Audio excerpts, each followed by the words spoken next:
नीलाम्बुजश्यामलकोमलाङ्गं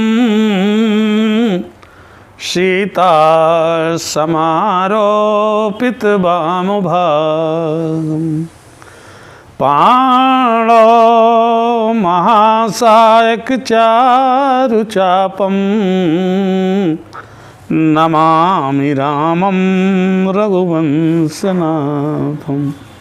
बोलो सियावर रामचंद्र की जय, उमापति महादेव की जय, पवन सुत हनुमान की जय। बोलो भाई सब संतन की जय। जय जय सीताराम, जय जय सीताराम। आज दीपावली का पावन पर्व है। मैं समस्त देशवासियों को दीपावली की शुभकामना देता हूँ। सबके जीवन में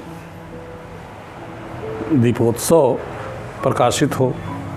देखिए, जब भगवान राम 14 वर्ष के बाद लंका पे विजय प्राप्त करने के बाद अयोध्या आते हैं तो समस्त अयोध्यावासियों ने भगवान राम के स्वागत के लिए, भगवान राम के आने की खुशी में अपने अपने घरों को दीपकों से सजाया। आज हम लोग भी इसी प्रकार से दीपावली के शुभ अवसर पर अपने अपने घरों को सजा रहे हैं दीपों से।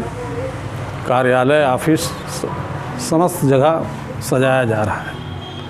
थोड़ा सा इसमें मैं कुछ कहना चाहूँगा कि जिस प्रकार से हम बाहर दीपक जला करके प्रकाश करते हैं, अगर हम अपने अंतर्मन में भी अंतर्मन को प्रकाशित कर लें, और वो प्रकाश कैसे होगा, गोस्वामी जी ने दिया है। राम नाम मणि दीप धर, जी देहरी द्वार, तुलसी भीतर बाहर हो, जो चाहो उजियार, श्यावर रामचंद्र जी की जय। इस भगवान राम की खुशी में हम दीपक जलाते हैं। उन्हीं भगवान राम के नाम रूपी मणि को अगर हम अपने जिह्वा पर रख लें, अर्थात भगवान राम का सुमिरन करें, तो हमारे अंदर भी प्रकाश, भगवान राम का तीव्र प्रकाश हमारे हृदय में होगा और हम हमेशा आनंदित रहेंगे। आइए, पिछले दिनों हम लोगों ने ये देखा कि वाल्मीकि जी ने भगवान राम को 11 प्रकार के मकान, निवास स्थान बताए जो भगवान को अति प्रिय लगे और भाए। आज हम 12वां मकान से 14वां मकान तक बताएंगे जो वाल्मीकि जी ने बताया है। 12वां मकान कौन सा है? गोस्वामी जी लिखते हैं, जाति पात धन धर्म बड़ाई, अप्रिय परिवार सदन सुखदाई, सब तज तुम ही अरे रहें उरलाई, अतिन के हृदय बसो रघुराई। श्री राम जय राम, जय जय राम, श्री राम जय राम, जय जय राम। वाल्मीकि जी कहते हैं, हे प्रभु, जात पात धन धर्म बड़ाई, सुंदर मकान, सुंदर परिवार, इनको सबको त्याग करके, छोड़ करके आपको जो अपने हृदय में धारण करें, अपने आप को ही स्मरण करें, ऐसे लोगों के हृदय में आप वास करिए। ऐसे लोगों का परम पवित्र हृदय आपके रहने के लिए सुंदर स्थान, पवित्र मंदिर है। कि हमको धन प्राप्त होना, सम्मान प्राप्त होना, धर्म करना, ये सब अच्छी बात है, लेकिन इन सब चीज़ों के होते हुए अगर इनका हम अभिमान करेंगे, अहंकार करेंगे, तो फिर इससे ख़राब बात कोई नहीं है। उदाहरण देता हूँ मैं रामचरितमानस में ही रावण का। रावण पे ये सारी चीज़ें, सब चीज़ें थी, लेकिन रावण को इन्हीं सब चीज़ों का अहंकार था। जैसे जात, उत्तम कुल पुलस्त्य कै नाती, उच्च कोट का ब्राह्मण था। महाराज पुलस्त्य जी के नाती थे ये, जिनके नाम से आज हम अपना गोत्र बताते हैं और गौरवान्वित होते हैं। इस स्तर का, इस अच्छे कुल खानदान का ब्राह्मण था। आगे कहते हैं, पाँत माने बैठना उठना। हमारी आपकी स्थिति ये है कि अगर हम बड़े लोगों के साथ बैठ लें, कलेक्टर, कमिश्नर, मंत्री, मिनिस्टर के साथ, तो हम अपने को गौरवान्वित महसूस करते हैं। और रावण किसके साथ बैठता था? जिनको हम भगवान मानते हैं, देवता मानते, त्रिदेव मानते हैं, ब्रह्मा विष्णु महेश के साथ बैठता था। जाति पात धन, और धन के मामले में तो रावण को कहना ही क्या, सारे विश्व को जीत रखा था, देवलोक को जीत लिया था। और जो धन के स्वामी जिनको हम पूजा करते हैं, कुबेर जी की, उनको उन्होंने बंधक बना रखा था। तो जाति पात धन धर्म, धर्म आज हम अगर नवदुर्गा के पीरियड में 9 दिन का उपवास करते हैं तो सबको बताते हैं कि हमारा 9 दिन का व्रत है। और रावण भगवान शंकर की उपासना में इतना तल्लीन था और इस प्रकार से माने उसने उपासना की, शंकर जी की तपस्या किया कि अनेकों बार उसने अपने सरों को काट करके भगवान शंकर को चढ़ा दिया। इस प्रकार से तो वो धर्म किया था। बड़ाई, आज हमारी बड़ाई कितना होगी, नगर में होगी, प्रदेश में होगी, देश में होगी। और बड़े जो प्रधानमंत्री, राष्ट्रपति हैं, इनको जो 100-150 देश हैं, यहाँ इनकी बड़ाई होगी, इनका नाम होगा।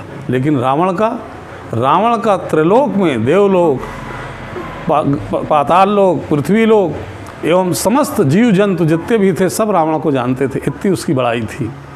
आज हमको आपको केवल मनुष्य लोग जानते हैं, लेकिन रावण को सारे जीव चराचर जानते थे। फिर आगे कहते हैं कि जात पात धन धर्म बड़ाई, अप्रिय परिवार सदन सुखदाई। और उसका परिवार, देखिए प्रिय परिवार का मतलब ये होता है कि माता पिता हों, लड़के हों, और सब बच्चे, बिटिया हों, लड़के हों, और सब होनहार हों, सुशिक्षित हों। लेकिन आज हमारी आपकी स्थिति ये है कि ये स्थिति हमारे नहीं हो पाती है। लेकिन रावण का जो है, रावण स्वयं अपने आप में बड़ा बलवान था और धर्म भी किया था, सारे वेद शास्त्रों का ज्ञाता था। रावण का छोटा भाई कुंभकर्ण इतना बलवान था कि उसने भगवान राम से युद्ध में कोई सेना की सहायता नहीं लिया, अकेले जाकर के युद्ध किया। और विभीषण जैसे धर्मात्मा भाई, जिनके लिए भगवान राम ने कहा है कि तुम सारिखे अरे संत प्रिय मोमरे, अधर हूँ देह नहीं आन निहूँ रे। विभीषण जी, आप जैसे संतों के लिए ही मैं पृथ्वी में अवतरित होता हूँ और जन्म लेता हूँ, शरीर धारण करता हूँ। ऐसा भाई था विभीषण। और मंदोदरी जैसे पटरानी थी, जिनको पंचकन्याओं में गिना जाता है। मेघनाथ जैसा पुत्र था। मेघनाथ ने एक बार इंद्र को जीत करके, इंद्र को बांध करके रावण के पास लाया था और बंधक बना लिया था। ब्रह्मा जी ने जा कर के रावण से विनम्र निवेदन किया, तब उनको छुड़वाया। ऐसा मेघनाथ था, इसीलिए उसका नाम इंद्रजीत हुआ, चूँकि इंद्र को उसने जीत लिया था। और इनकी पत्नी सुलोचना उच्च स्तर की पतिव्रता नारी थी। जब मेघनाथ का वध लक्ष्मण जी के द्वारा हुआ और सिर जो है भगवान रामादल में था, तो सिर को लेने के लिए जब ये आई और इन्होंने ये लक्ष्मण जी को देखा, तो उन्होंने कहा अगर मुझे मालूम होता कि ये युद्ध में जाएंगे तो मैं अपने पिता को बुलवा लेती। लक्ष्मण जी को हंसी आ गई, क्योंकि लक्ष्मण जी को इसलिए हंसी आई कि सीता अवतार है शक्ति का, शेषा अवतार है लक्ष्मण का। लक्ष्मण जी ही तो शेषनाग थे और शेषनाग की कन्या है सुलोचना। सुलोचना ने जैसे कहा कि मैं पिता को बुलवा लेती, तो लक्ष्मण जी को ऐसा लगा कि मेरे ही द्वारा तो इनका वध हुआ है, इसमें थोड़ा हंस दिए। जैसे लक्ष्मण जी ने मुस्कुराए, वैसे सुलोचना क्या कहते हैं कि लक्ष्मण तुम इस बात का मत करना अभिमान, हमारा हूँ घननाद को मैं हूँ अति बलवान। आपको शायद अहंकार हो रहा होगा कि आपने मेघनाथ का वध किया है, तो सही बताऊं मैं आपको कि आपका और मेरे पति का युद्ध ही नहीं था, युद्ध तो मेरा था और तुम्हारी पत्नी का था। और क्या कहती हैं कि घननाद लखन का महायुद्ध, अरे बस एक ऊपरी पर्दा था, वास्तव में 2 सतियों का सत संग्राम भूमि में लड़ता था। इस ओर अकेली मैं ही थी, उस ओर साथ में सीता थी, मेरा ये कठिन प्रतिज्ञा था, निज पति को रक्षित रखूंगी। पर पति तो थे उसके साथी, जो पर पत्नी हर लाया था। बस यही एक दुर्बलता ने मुझको यह दिन दिखलाया है, इसलिए प्रमीला से रण उर्मिला सती ने जीता है, उर्मिला सती ने जीता है।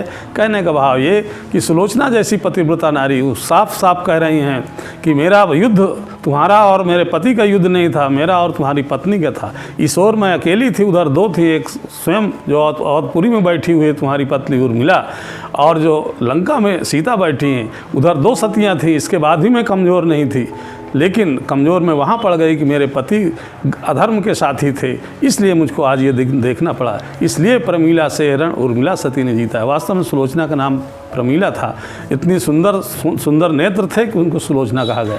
कहने का तात्पर्य ये कि रावण का परिवार इस तरीके का था, इतना सुंदर परिवार किसी का है ही नहीं।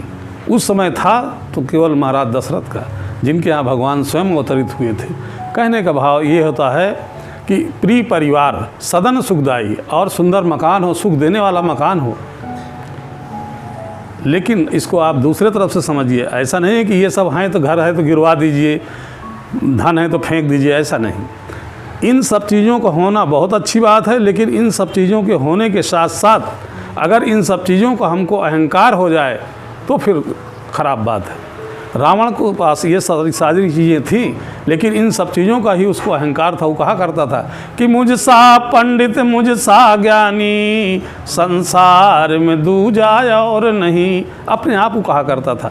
कहने का तात्पर्य यह है कि इन सब चीज़ों का अहंकार न करें कि हम अपने को बताएं कि हम तो बड़े अधिकारियों के साथ बैठते हैं, नेताओं के साथ बैठते हैं, हमारे बहुत धन है, इनके साथ हम क्या बैठें। ये माने इस प्रकार का जो अहंकार है इसको छोड़ दें। फिर कहते हैं कि सब तज रहाई तुम्हें उरलाई। हे राम, जिनके ऐसे आचरण हैं आगे कहते हैं कि जिनके ऐसे आचरण हैं, ऐसे लोगों के हृदय में आप वास करिए। ऐसे लोगों का परम पवित्र हृदय आपके रहने के लिए सुंदर स्थान, पवित्र मंदिर है। बोले मकान आया पसंद? बोले हाँ। बोले रहोगे? बोले हाँ। अगला स्थान बताते हैं क्या कि सरग नरग अपवर्ग समाना, जहाँ तहाँ देख धरे धनुबाना। तो कर्म बचन मन राउर चेरा, और राम करो तिह के उर डेरा। तो सरग नरक अपवर्ग समाना, स्वर्ग का सुख और नरक और मुक्ति मोक्ष, इन चीज़ों को जो समान समझता हो तीनों को, न उसको स्वर्ग स्वर्ग दिखे, न नरक नरक दिखे, और न मोक्ष मोक्ष दिखे। क्या सबको समान देखे और चारों तरफ जहाँ भी देखे केवल भगवान राम को देखे धनुष बाण लिए हुए। कहने का तात्पर्य कि सिय राम मैं अरे सब जग जानी, अब करहूँ प्रणाम जोर जुग पानी। और हरि व्यापक सर्वत्र समाना, अप्रेम ते प्रगट होई मई जाना। कहने का भाव ये कि जहाँ तहाँ भी, जहाँ इधर भी देखे सर्वत्र भगवान राम ही दिखें। और स्वर्ग नरक अरब एक उदाहरण मैं दूँ। कथा है कि भगवान कृष्ण एक बार लीला किए, चूँकि नारद जी को बड़ा अहम था कि मैं भगवान का बहुत बड़ा भक्त हूँ। तो भगवान कृष्ण ने कहा कि मेरे पेट में दर्द है। कई दिन दर्द रहा। नारद जी पहुँचे और पूछा, तो बोले अगर हमारा कोई भक्त अपने चरणों की धूल हमें दे दे तो उसका हम सेवन कर लें तो हम ठीक हो जाएं। नारद जी आप ही अपना धूल दे दीजिए चरणों की। नारद जी ने कहा नहीं प्रभु, मैं ऐसा नहीं कर सकता, आप मेरे प्रभु हैं और मुझे तो बड़ा पाप लगेगा, मुझे तो नरक होगा। बोले तो फिर कहीं से लाइए। दरअसल नारद जी को थोड़ा सा ये ईर्ष्या थी कि भगवान कृष्ण गोपियों को बहुत चाहते थे, ब्रज की गोपियों को। और भगवान ने कहा कि ऐसा करिए कि आप ब्रज चले जाइए, शायद वहाँ मिल जाए धूल। नारद जी जाते हैं और वहाँ बताया कि भगवान कृष्ण के पेट में दर्द है और जिन उनके भक्त हों अपने चरणों की धूल दे दें तो उनका कष्ट दूर हो जाए। तो सारी गोपियों ने अपने पैरों की धूल इतना इकट्ठा दिया कि बोरा में भर दिए, बोरी में। तो नारद जी ने कहा आप लोगों को इतना प्रेम करते हो, आपको ये नहीं लगता कि आपको नरक होगा, पाप लगेगा? तो गोपियों ने कहा कि मेरे कन्हैया को ठीक हो जाए, मेरा कन्हैया ठीक हो जाए, हमको स्वर्ग और नरक की कोई चिंता नहीं है, हमको केवल चिंता है तो कन्हैया की। कन्हैया अगर हमारे चरणों की धूल से अगर उनको आराम मिलता है, सुख मिलता है, तो हमको कोई दिक्कत नहीं। और फिर अंत में ले आते हैं नारद जी। भगवान ने पूछा कहाँ से लाए, कैसे लाए, सारी बात बताए। कहने का तात्पर्य कि जिनके लिए न स्वर्ग है, न नरक है, न मोक्ष है, इनमें भेद नहीं है, ऐसा माने जिनका आचरण हो, ऐसे कर्म वचन मन राउर चेरा, जो मन वचन कर्म अर्थात मनसा वाचा कर्मणा से भगवान का दास हो, सेवा करता हो, ऐसे लोगों के मन में आप डेरा डालिए, ऐसे लोगों के मन में निवास करिए। अगला स्थान बताते हैं क्या कि जाहि न चाहिए कबहूँ कछु, जाहि न चाहिए कबहूँ कछु, अरे तुम सन सहज सने, अब बसहु निरंतरता से उर सोराउर निज गे, श्यावर रामचंद्र जी की जय। जाहि न चाहिए कबहूँ कछु, देखिए कछु माने थोड़ा सा भी, बिल्कुल कुछ नहीं चाहिए। जिनको किसी भी परिस्थिति में भगवान से कोई चीज़ की याचना नहीं है, कुछ मांगते नहीं, कुछ चाहते नहीं, और कहते हैं कि जाहि न चाहिए कबहूँ कछु, तुम सन सहज सने, अब बसहु निरंतरता सुमन सोराउर निज गे। भगवान को वाल्मीकि जी बताते हैं कि जिनको कभी भी कुछ नहीं चाहिए आपसे, सहज प्रेम आपसे हो, माने कोई स्वार्थ के कारण नहीं, सहज प्रेम आपसे हो। देखियो सहज का मतलब क्या है?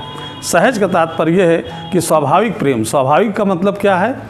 जिस प्रकार से हमारी सांस आती है और जाती है, हम कभी ये नहीं सोचते कि हम सांस ले लेंगे कि सांस छोड़ें। सांस अपने आप आती है और जाती है। हम चाहे कोई काम करते हों, चाहे सोते हों, सांस का काम है अपना आना और जाना। इसको कहते हैं सहज।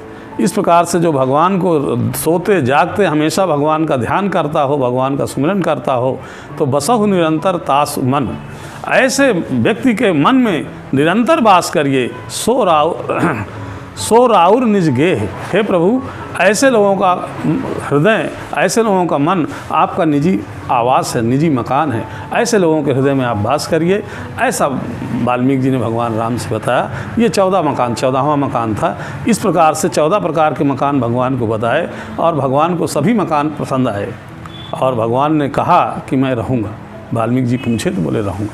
अब गोस्वामी जी लिखते हैं कि यही विधि मुनिवर अरे भवन दिखाए, अब बचन सप्रेम राम मनु भाए। कहा मुनि सुनहु भानुकुल नायक, अवाश्रम कहूँ समय सुखदायक। इस प्रकार से वाल्मीकि जी ने 14 प्रकार के जो मकान बताए वो राम को अर्थात ब्रह्म राम को अच्छे लगे और वाल्मीकि जी की सुंदर वाणी सुनकर के भगवान जी बहुत गदगद हुए। और वाल्मीकि जी कहते हैं कि प्रभु कहा मुनि सुनहु भानुकुल नायक, ऐ सूर्यवंश के नायक भगवान राम, आपको मैं आज के समय के अनुसार आपको मकान दिखाने जा रहा हूँ, स्थान बताने जा रहा हूँ। देखिए भगवान राम वही हैं, ब्रह्म राम और दशरथ के पुत्र राम जो लीला कर रहे हैं दोनों वही हैं। अब यहाँ कहते हैं कि लीला करने वाले राम को बताते हैं क्या कि चित्रकूट अरे गिरि करहु निवासु, और तहाँ तुम्हारे सब भांत सुपासु। चित्रकूट गिरि करहु निवासु, और तहाँ तुम्हारे सब भांत सुपासु। हे प्रभु, आप चित्रकूट पर्वत पे जा कर के निवास करिए, वहाँ हर प्रकार से आपको सुविधा रहेगी और आपको सुपास मिलेगा। और क्या कहते हैं कि शैल सुहावन कानन चारू, अब करी के हर मृग बिहग बिहारू। वहाँ पे सुंदर वन है, सुंदर पर्वत है, और सुंदर पर्वत और वन में हाथी, शेर, मृगा और बहुत सारी अनेकों प्रकार की पक्षियाँ जो हैं विहार करती हैं। आपको बहुत सुंदर अच्छा लगेगा, आपके मन को प्रफुल्लित कर देगा। ऐसा स्थान है चित्रकूट। अब आगे कहते हैं कि नदी पुनीत अरे पुराण बखानी, अवत्र प्रिया निज तप बलयानी। तो सुर सरधार नाव मंदाकिनी, अजो सब पातक पोतक डाकिनी। अत्रि आदि मुनिवर बहु बसही, अब करही जोग जप तप तन कसही। सब चलहु सफल श्रम सब कर करहु, और रामदेव गौरव गिरवरहु। तो चित्रकूट महिमा अमित, चित्रकूट महिमा अमित, कही महामुनि गाय। आई नहाए सरित बर, सिय समेत दो भाई, श्यावर रामचंद्र जी की जय। वाल्मीकि जी बताते हैं चित्रकूट पर्वत पर जाकर के निवास करिए, वहाँ पे आपको नदी पुनीत पुराण बखानी, अत्र प्रिया निज तब्बल आनी। वहाँ पे मंदाकिनी नदी हैं जो पुराणों में जिनका वर्णन है, पवित्र नदी हैं, जो अनसुईया जी अर्थात अत्रि जी की पत्नी माता अनसुईया जी ने अपने तपोबल से उसको प्रकट किया है। इसकी कथा एक ये है कि एक बार गंगा जी जो हैं कैलाश पर्वत पे जाती हैं, और संयोग से वहाँ तीनों देवियाँ थीं, सरस्वती जी थी, लक्ष्मी जी थी और पार्वती जी। और माता गंगा जी जो हैं कुरूप बन करके, माने उनका शरीर बिल्कुल कुरूप था, इस प्रकार से जब वहाँ गई, काफ़ी कालिमा थी शरीर में, तो देवियों ने पूछा, अरे गंगा तुम्हारी ये स्थिति कैसे है? तो उन्होंने बताया कि मैं संसार के लोगों के पाप धोते धोते मेरी ये दशा हो गई है, मुझे आप निर्मल कर दीजिए। उस संजोग से उसी समय नारद जी पहुंचते हैं, और नारद जी ने कहा, अरे गंगा तुम यहाँ क्यों परेशान हो गई आने के लिए? अरे तुम तो चित्रकूट चले जाओ, वहाँ अनसुईया माता हैं, उनका केवल आप दर्शन कर लेंगे तो आपका समस्त पाप धुल जाएगा।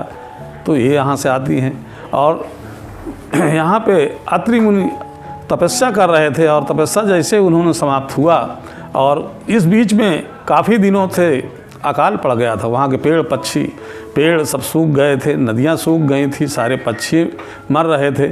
ऐसी स्थिति में जब उनका ध्यान खुला, ध्यान टूटा, तो उन्होंने अपनी पत्नी अनसुईया जी से कहा कि एक कमंडल जल लाओ, प्यास लगी है।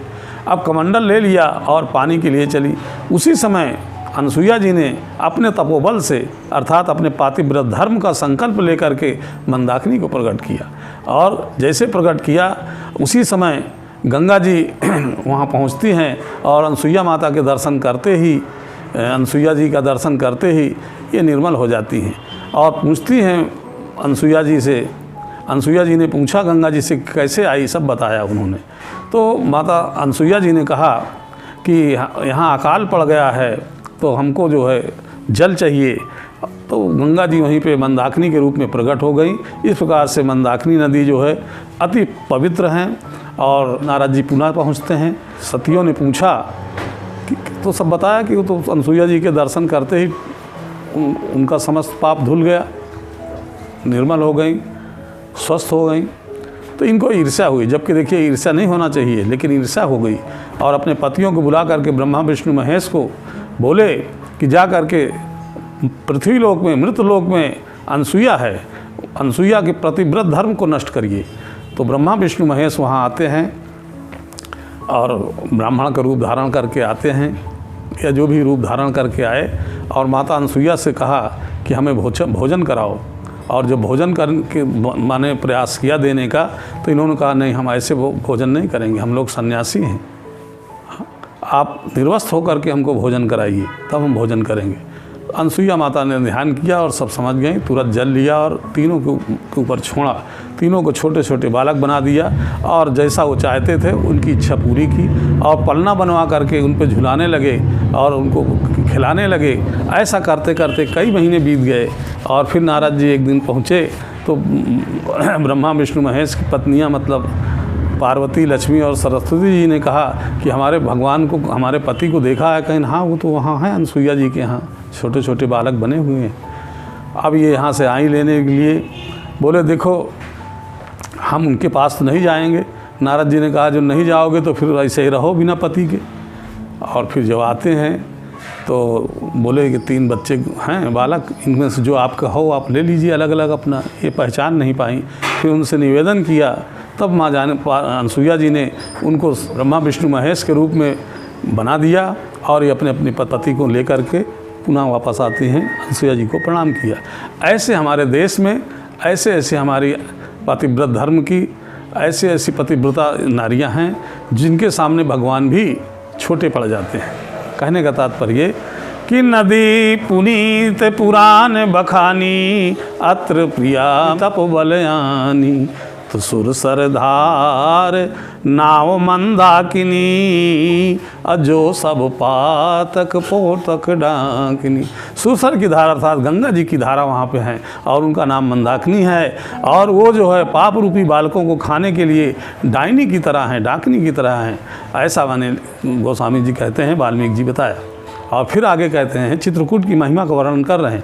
अत्रियादि मुनि बर बहु बसही, करही जोग जप तप तन कसही।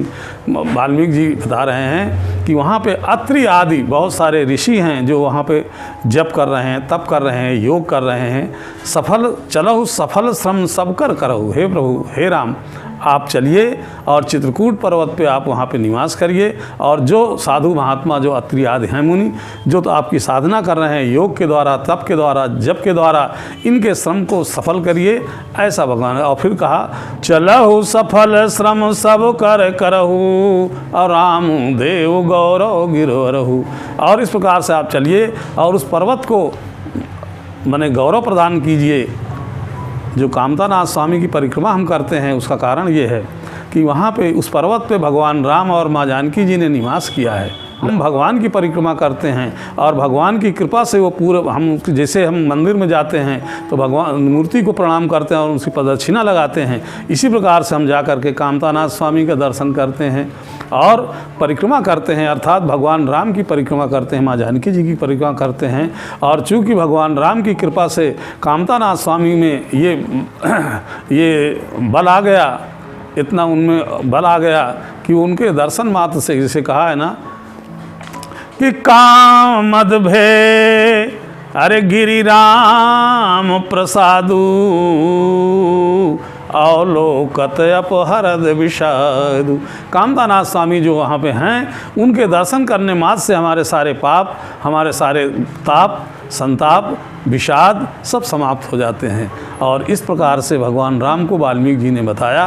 और एक चौपाई और दे दूँ, गोस्वामी जी लिखते हैं क्या कि चित्रकूट के बिहग मृग, चित्रकूट के बिहग मृग, अरे बेल बिटप तृण जात, अपुण्य पुंज सब धन्य यस, कहीं देव दिन रात, सियावर रामचंद्र जी की जय।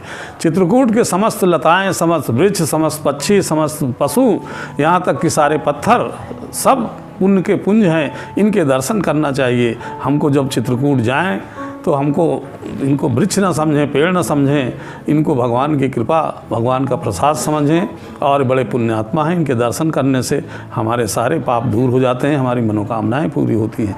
देखिए, दीपावली पे हम सब जाते हैं, कामतानाथ स्वामी की परिक्रमा करते हैं और अपने मनोवांछित फल प्राप्त करते हैं। इस प्रकार से वाल्मीकि जी ने भगवान राम को 14 प्रकार के मकान ब्रह्म के लिए बताए और 15वां मकान बताया जो भगवान को चाहिए था। चूँकि भगवान ने ये कहा था कि मुनि तापस जिनते दुखलाही, ते नरेश बिन पावक दही, असजिए जान कही सोई ठाऊँ, सी सौमित्र सहित तहाँ जाऊँ।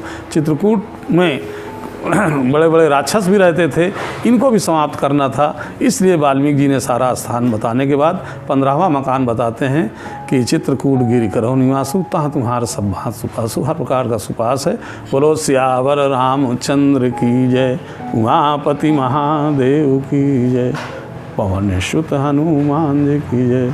बोलो कामतानाथ स्वामी की जय। जय जय सीताराम।